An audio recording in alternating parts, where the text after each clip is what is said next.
कि उसकी दिल आज़ारी ना हो जाए किताब का नाम लूँगा तो किताब में आया, हमारी मुस्तनद तरीन किताब है कुरान के बाद वो कहते हैं, तो उसमें लिखा हुआ है कि रसूल खुदा ने कहा, चचा जान कान में कहा, चचा जान आप कलमा पढ़ लीजिए, मैं आपकी शफात कर दूंगा। तो जनाब अबू तालिब ने फ़ौरन पलट के कहा, भतीजे मैं अपने अजदाद के दीन पे बाकी हूँ।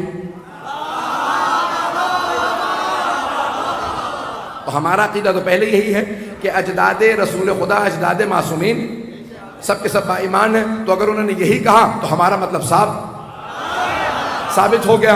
अब वो कहते हैं कि नहीं, रसूल खुदा ने कान में कहा जनाब अबू तालिब से, चचा जान आप कलमा पढ़ लीजिए। मुझे ताज्जुब है मुसलमानों पे, सुनने पे आते हैं तो कान में कहीं बात सुन लेते हैं।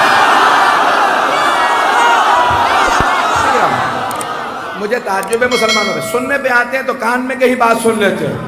भाई कान में बात इसलिए कही जाती है ताकि कोई और ना सुने, नहीं पहुंचा पाए। मुझे अगर इंतजामिया से कुछ कहना हो ना, मैं कान में किसी के बात कह दूं तो कान में कहने का मकसद यही है ताकि आप लोग ना सुने।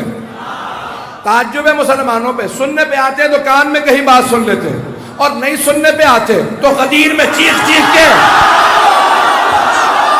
और नहीं सुनने पे आते तो गदीर में चीख के ऐलान कर रहे हैं, मन कुन्तु मौला फहाजा अली मौला, और वहां पे किसी को सुनाई नहीं दे रहा।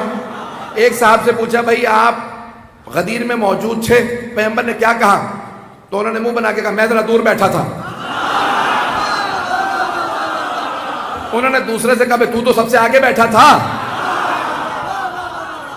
भाई आप तो सबसे आगे बैठे थे तो आपने क्या सुना? क्या सुना मैंने, लेकिन देख नहीं सका। क्या सबसे आगे बैठे थे, देख नहीं सके? क्या सूरज की रोशनी बहुत ज्यादा थी? मुझे नहीं पता सूरज की रोशनी ज्यादा थी या अली के चेहरे का नूर।